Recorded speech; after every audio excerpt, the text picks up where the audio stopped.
Mujtaba's top ally initiates talks with Trump's team, raising questions of genuine diplomacy or strategic double game. Russia-US backchannel communications reopen as Iran steadfastly holds its defensive line after a full month of intense warfare. Behind-the-scenes diplomatic scramble reveals CIA officers in direct contact with Russia's SVR intelligence service. The Kremlin maintains a firm public stance amid swirling speculations of ongoing Russian support flowing to Tehran during the conflict.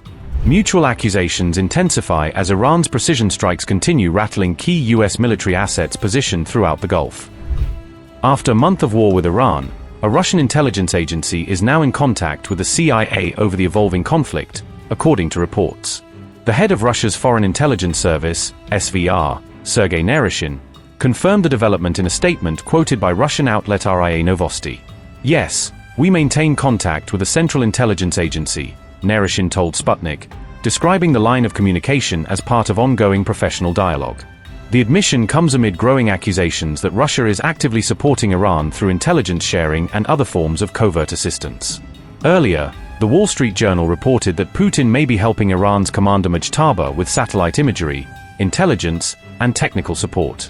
According to that report, such support could help Iran better identify and target U.S. military assets in the region with greater precision. At the same time, U.S. intelligence officials have publicly indicated that Iran is seeking external support from several foreign partners.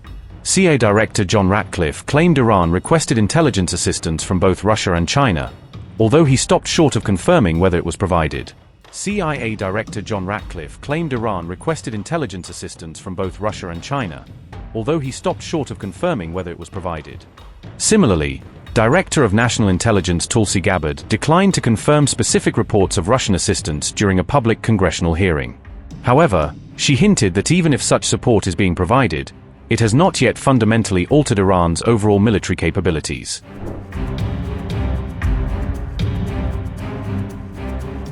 As speculation grows, a senior aide to President Putin has reportedly advised Trump that the war in Iran may be one he cannot realistically win under current conditions. Today, political scientists abroad and many in our own country point to a whole range of developments that reflect the complexity and contradictions of the current period, and they draw attention to the fact that the system of modern international law is being undermined in an increasingly provocative manner. There are fewer and fewer restraining factors that for decades provided relative stability. Put simply, some countries have lost all sense of limits and are now openly declaring claims to certain territories without even troubling themselves to give their plans any legal basis. The latest example is very telling. Marco Rubio, the U.S. Secretary of State, answering a question about how to end the war in the Persian Gulf as soon as possible, said that everything depends on Iran. It only needs to open the Strait of Hormuz, otherwise it will continue violating international law. He meant that Iran should not have closed the Strait of Hormuz, because this allegedly runs counter to international law. 2 days earlier, President Trump said that he was not interested in international law, that he had his own morality and his own instincts. This is, quite literally, a two-way street. Some elements of international life are taking us back to the distant past. In a state of chaos, representatives of the highest military and political leadership of certain countries are abducted or killed. You know this very well. Entire city blocks and their inhabitants are being destroyed with Old Testament cruelty, as are children's clinics where hundreds of children die at the same time. Nuclear energy facilities under international safeguards are being bombed, along with other civilian sites, basic infrastructure, and life support facilities. In these circumstances, no one except us and our like-minded partners seems to care about international law. We are witnessing a sharp rise in the role of military force in international affairs. This is leading to intense pressure on the constants of international relations. They are being shaken apart. As many experts see it, the root of the problem lies in the foreign policies of the leading Western states, whose financial and economic system functions effectively only under conditions of external expansion and exploitation of every possible kind of resource in other countries. Indeed, the West, with its unchanging hegemonic ambitions, has entered into a clash with the aspirations of the global majority to overcome existing challenges on the basis of equality and justice. Or in other words, on the basis of the principles of the UN Charter agreed after World War II, the sovereign equality of states, non-interference in internal affairs, and the right of nations to self-determination, which all legitimate governments must respect. It is clear that these principles were not always applied in real politics. I would even say they were applied only rarely. But they remained guidelines that no one openly questioned. And it has always been our effort, and the effort of other states, to draw attention in any given crisis to the fact that there was a consensus on how the world should live after World War II. This was a completely natural part of diplomatic dialogue. Now even the Europeans have begun speaking up and calling on the United States and Israel to follow the principles of the UN Charter. But they themselves did much to ensure that these principles remained only on paper. We must return to them and restore to them at least some of their former role, if you like, the role of moral authority. But this will not be easy. What we are now witnessing is a sign of a growing and increasingly large-scale conflict, one that some have already called a new world war, including in assessments made by our colleagues.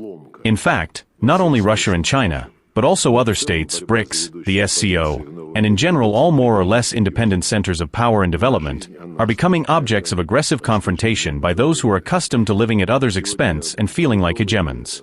And the actions we are now witnessing in the international arena, the implementation of de facto coups under the slogan of combating drug trafficking, under the slogan of eliminating a regime which, they say, has for 47 years engaged only in global terrorism, are ultimately, as is being openly stated, linked to the desire to control ever more oil and gas resources. At the very least, this clearly explains the meaning of many of the initiatives we are seeing. All of this has, of course, fully manifested itself in the current situation in the Persian Gulf and in the Middle East as a whole. Russia, as you know, advocates an immediate end to US and Israeli aggression against the Islamic Republic of Iran. We consider the use of military force against civilians and civilian infrastructure unacceptable, wherever they may be, whether in Iran or in the countries of the Gulf Cooperation Council, which are themselves also experiencing a very serious negative impact from this situation. We are ready to provide the parties to the conflict with mediation and other assistance in their efforts to find ways to return the situation to a political and diplomatic track. Yesterday, I held a meeting with the foreign ministers of the Gulf Cooperation Council countries. The Secretary General of this structure and the Foreign Minister of Jordan also took part. We set out all our assessments in detail. The meeting lasted more than 2 hours.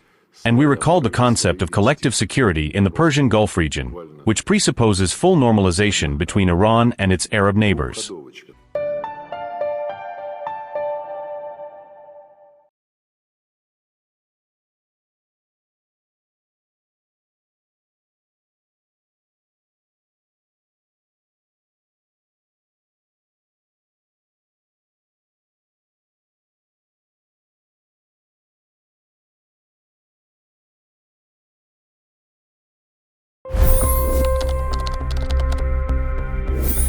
$25 crore गरीब गरीबी को परास्त करके बाहर निकले। For the good of our nation, let's work together and let's truly make America great again. The fastest news breaks. Requested PM saying that look, you will have to speak to Putin and to Zelensky. The biggest newsmakers. The relationship with India is probably the most important bilateral relationship the US will have for the rest of this century. The capital delivered quite an election result today. Expert analysis. The million-dollar question today is how to stop this dance of death. Ground reports. I'm standing at the crossroad of the Kumbh Mela. Behind me are more than 100 entry guards. Long-form interviews. Exclusionary politics is reflected in Manipur case as well. You don't bother because this is a small state. Deep dive into burning issues. It's often said DRC could be the richest country in the whole world. It's because of what sits underneath. Why exactly did the US topple the Sheikh Hasina government? HD videos.